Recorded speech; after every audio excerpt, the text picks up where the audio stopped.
like I was saying, yeah, with these Arsenal fans, yeah, like I've noticed they're so arrogant, bro. Like you haven't even faced this new Chelsea. We've got a whole new bunch of players. You're not coming up against Jorginho and Kovacic in midfield no more. Do you get what I'm saying? Ask your boy Sard. Ask your boy Martinelli what happened to him when Caicedo bucked him at the Emirates last season. Ask him what happened after the first 20 minutes. Yeah, that was at Brighton. Ask him what happened over there. And now Caicedo. No, hold on. But you mentioning new players. You mentioned it's big. Like the new players have been nothing but like we've got a better team, bro.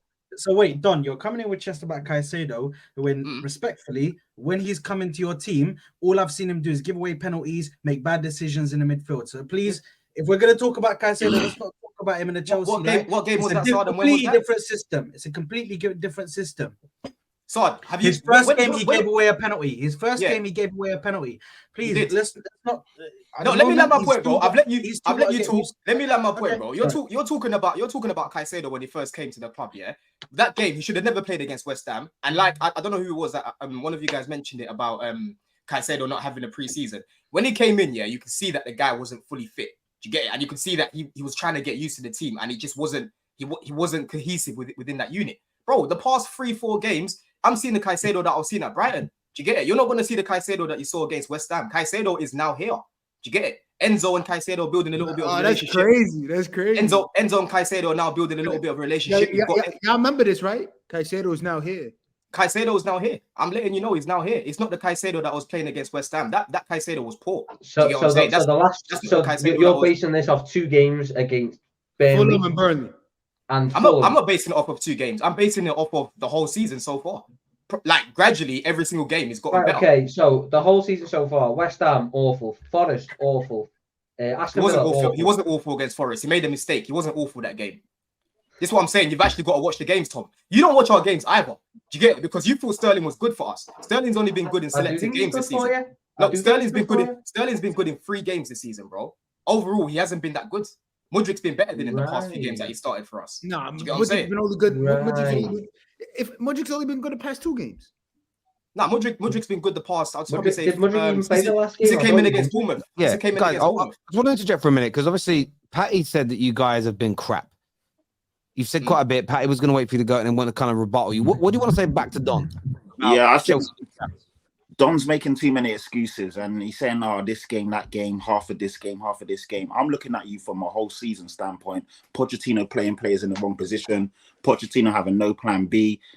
Your creative output hasn't been great. Defensively, you're not good. You're looking at an Arsenal team that have a very, very fluid team, a dangerous front 3 or front 4, and I just think they're going to be too much for this Chelsea team. Sanchez in goal, he's not great either. I just think, yeah, this is going to be a rude awakening for you guys. And the teams that you've played and you feel you played well against, they're not on Arsenal's level.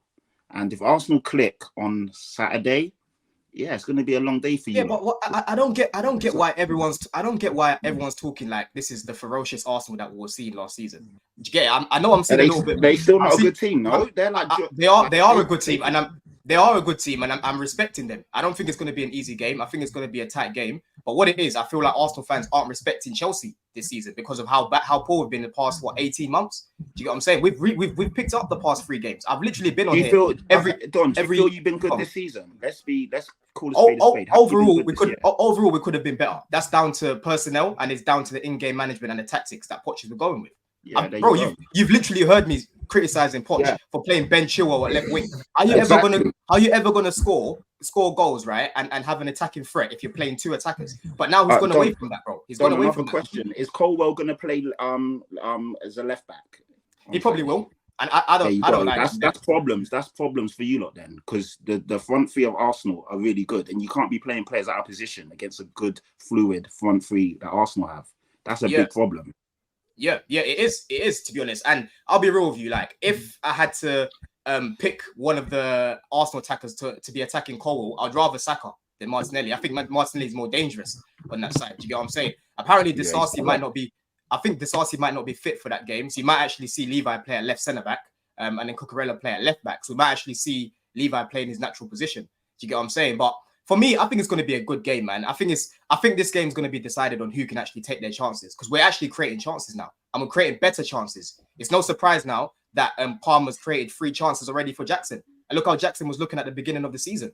Do you get what I'm saying? He's getting easier chances, you know. But do you respect this Arsenal defense? Because obviously everyone keeps telling me, and yeah, rightfully so. They've only conceded 6 goals. There's a few on 7. I think we've conceded 8. So you're playing a really good defense this time around. So I think their flanks. Yeah, I think their flanks have weaknesses as well. I think Zinchenko can be got at. I think Ben White can be got at. If you guys remember the game at the Emirates last year when they beat us 3-1, when Mudryk came on for the last 15 minutes, he was giving Ben White a torrid time on that side. Do you get it? He was giving Ben White a torrid time on that side. Ben White doesn't like coming up against wingers that attack him. Every time he plays Rashford, he struggles. Do you know what I'm saying? On that, he does, bro. What happened in the last game when he came up against an attacker who's looked very good this season in Doku? He handled him perfectly. Yeah, he played well. He played well. But Mudryk, what did he do with Mudryk last year? He didn't do anything to Mudryk. That's fine. That was last year. And last year, we have to understand that it was a learning process for Ben White at the same time. He's a centre-back going into playing as a right-back. So it's still a learning process for him in the system, how he needs to play in that right-back position. So we can't exactly say that. So what? So he gets come by Mudryk, it's going to be the same thing this time. I don't think so. I'll be honest with you. If Mudryk gets on his back, Ben White's not catching him. If he kicks it past him, he's not going to catch him. That guy's rapid. Do you get it? I don't know who's going to start on that left. It could be Sterling and then Palmer on the right. But I think there's weaknesses in this Arsenal defense that we can get at. Saliba and Gabriel, solid. But I'm looking at their flanks. Their flanks can be got at, man. They're not invincible at the back. Like, let's be real. You know how funny it is that Chelsea spent £1 billion and the top strategy I just heard to get at Arsenal was give it to a quick player and do kick and run. And just kick it past the player and nobody quicker. It's not about kick and run. It's not about kick and run. Everyone's just going to beat Ben White. I'm talking about everywhere, all over the pitch. We can penetrate them. I have a question, Don. Don, when you say that they're not invincible at the back, they haven't conceded a goal away from home. What about what? Why do you think you'll be able to break that code? Because I don't rate Zinchenko when it comes to his defensive. When it comes to him defensively, I don't rate him. I know he's really good at inverting into the midfield. I don't rate him. Ben White naturally is a centre back. He's not a right back. As well as he's been playing well there, he can be got at. That's not his natural position. Same thing as Levi. When Levi's up against a good winger, he struggles because he's not a left back. Do you know what I'm saying? And if Arsenal fans are trying to delude themselves into thinking that Ben White has now turned into prime, what's his name, Dani Alves, then I'm sorry, bro. You got to get your head out the sand because that's not the case. He nuts Doku. I hear you on that. But I want to go to some super chats that have come in here. The viewers have put these in. Respect is earned. Lol. Obviously, Arsenal won't respect Chelsea at the moment. You've beaten 2 small clubs and are talking about a new Chelsea. Please, is what Tony says here. This here from Debbie. Debbie says, Don, even I know when this is a premonition of things to come from Chelsea, and they are not looking good, fam. Is what Debbie has got to say here. Highbury Ultra says our fans are arrogant, but ask Nelly what Kaiso did to him. Yeah, he mistimed a tackle and injured him, and this is your flex. But we are arrogant. Lol. Is what he's got to say here. Zane is back with us again. He says, why is the better looking Hugh Wizzy on the panel with Dom's case? Better looking Hugh Wizzy? I mean, Omar. I think Omar, that's the only person. I don't think you look like Hugh Wizzy. But it's a compliment. He's saying you're better looking than Hugh. I don't know who's Hugh Wizzy. I seen J. Cole though and Klay Thompson, so I'll take those. Yeah. Hugh Wizzy's an Arsenal YouTuber.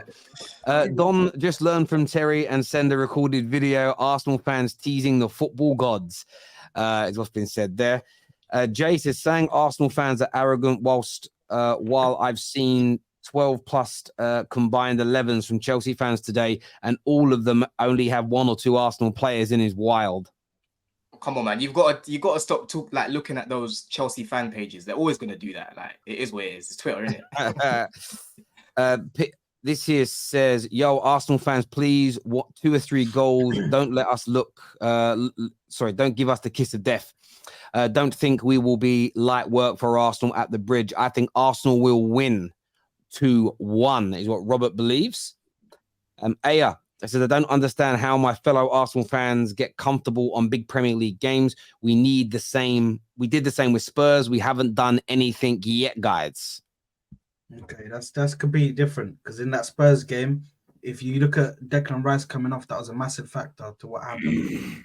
A massive factor. As soon as he came off, you saw there wasn't much control in that midfield. So that's all I'm going to say about that. Ginger Bish says Don thinks Chelsea will do well. Arsenal win it is then.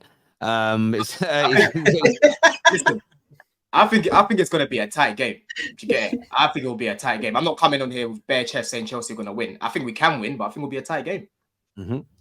Emmanuel says it's not arrogance. Even in our worst season, we still managed to beat Chelsea with Nketiah scoring 2. Yeah, I remember we started that game. Saar and Christensen at the back, the Cram twins. Rashford has White. Everyone else gets locked up. Is what Tony Bloom says. Diogo Jota has Ben White. Oh, yeah, he's done him up as well. FYI, when Fulham scored 2 against Arsenal, the starting defence was Partey, White, Saliba and Kivior. Do you know the starting Fulham attack that game? Andreas Pereira, Harry Wilson, Raul Jimenez, Bobby D. Cordova-Reid. Class. Solid Deluded Don, you won 2 games in a row finally, and now Chelsea are the best in England. Calm down. You were crying all season before that.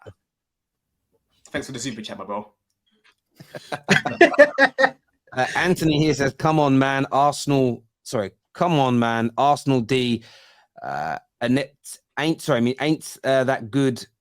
Got lucky against Man United, chalked off goals. Spurs ran around their defence. Fulham made them look bad, and City were missing stars. So, and Arsenal have not been that good, is what Ray says.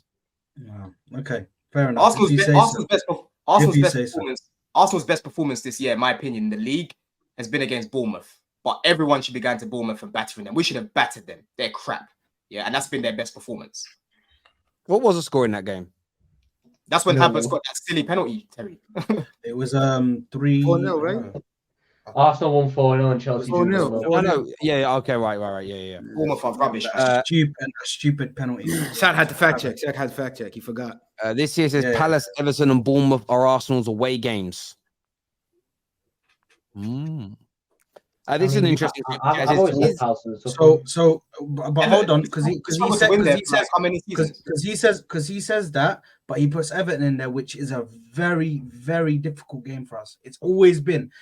We had the longest record where we hadn't won at Goodison Park, and we finally won there. So we're continuously trying to break these records of winning at grounds that we've struggled at for years. So do you know what though? I would have a little bit more respect if Luton's only win this season didn't come up Goodison Park. Listen, at the end of the day, takes away from the magic of the win when Luton and Tom Lockyer. Let me ask you, bro. Yeah, as an Arsenal fan, Sard. Yeah, where do you think that this game is going to be won or lost? The midfield battle, I don't think you can win the midfield battle. And in attack, I'm sorry, but our attackers are just way too dangerous. When you've got Martinelli, Saka against Cole, we've already established that's going to be a whole issue in itself. But when you got Saka, Martinelli, and you got Gabriel Jesus in the middle, just assisting both of them and doing what he does anyway. His connection with Martinelli brings out the best in him. We know that already. So at the end of the day, if you look at it, bro, I think this game, it's just, I genuinely don't see you guys winning. And I'm not even, people are saying I'm coming in arrogant or anything, but I just genuinely don't see Chelsea doing much. Yes, they've been creating chances. Yes, they've been playing well over the last couple of games. But you have to understand, you're going from beating Burnley to coming up against one of the best teams in the league. I'm not even trying to toot my own horn or sit here and look arrogant, but us and City are probably even Liverpool and Tottenham, some of the best teams in the league at the moment. So you have to understand. Give it a rest, Patrick, man. You know how it tasted like Marmite coming out my mouth. I get what you're saying, yeah. But for me, the next set of games and the next set of results will determine whether Chelsea have turned the corner. Like when people have been asking me, I've been saying that the sample size isn't large enough. But you always got to take the positives out of these games, bro. I'm seeing us not dropping our heads anymore when we go down. Last year, bro, we were losing to teams like Southampton, losing to teams like Fulham. So if we're beating Burnley, you can't take these things for granted, bro. Do you get what I'm trying to say? And when you say about the midfield battle, you're gonna beat us in the middle. I don't think it's good. It's as straightforward as that, bro. We've got Kaiso and Enzo in that pivot, and Gallagher statistically has literally won the ball back the most times from the midfield in the final third. If you go check the stats, he's won it the most. As much as I don't rate him on the ball, and his quality has improved a little bit in the past 3 games, he is a pest off the ball, bro. He's not going to give Declan Rice any breathing space. He's not going to give your midfielders any breathing space. He's going to keep pressing. We press a lot. I've got the exact same midfield. My midfield, I've got Thomas Partey and Declan Rice in that double pivot as well. This is as well as Zinchenko coming into that midfield, by the way, and overloading the midfield. In a pivot, you don't play that formation. You play 2 8s. My boys. Okay, 2 8s. But you got Martin Odegaard, who can easily match your Gallagher, does the pressing. At the end of the day, Martin Odegaard is one of the best pressers in the league. He always pressing. Whenever you see this guy on the pitch, he's always trying to get that ball back. Always. Odegaard in big games doesn't scare me, bro. At the bridge last year, he came to the bridge. He didn't do anything. He didn't do anything. I was waiting for somebody to say this because I have the stats right here. So Odegaard in. I'm gonna have to wrap up, boys. I'm sorry. I gotta catch that New York traffic. No worries, bro. Cheers, bro. Big up the panel. Yo, good luck on the weekend, boys. All right. We'll chop it up. Cheers, bro. There you go, yeah, so I was waiting for somebody to drop this because a lot of people like to drop this. He doesn't work in big games. So this is from the last 2 years, yeah. So from the last 2 seasons, yeah. He's got 2 goals against Chelsea. He's got 2 goals against 1 goal against Spurs, 1 goal against Newcastle away, which was a difficult game for us. It was good that game. I remember that game. Yeah. He's got a goal against Man United. He's got an assist as well against Spurs, and he's got an assist against Liverpool. So the fact that he doesn't produce for us in big games is crazy. Yes, Man City are not on that list, but he's still scored and assisted against you guys. So I don't understand how you can say that. But stats don't paint the whole picture, bro. Because I can tell you about last season at Anfield, he was a ghost. Last season at Etihad, he was a ghost. Last season at the Bridge, he was a ghost. Do you get it? There's so many big games I've seen him. Even the other day against City when you played them, he didn't do anything. But at the Etihad, everybody at the Etihad, he was one of them. With due respect, everybody was. I didn't recognize my team in that game. So it doesn't matter. He's still your captain. He's meant to turn up and lead by example. He didn't turn up in the title race. Do you get what I'm saying? So that's that anyway. But boys, I've got to shoot anyway. Yeah. No worries. I appreciate it, bro. Top man. I want to get somebody super chats here before the end.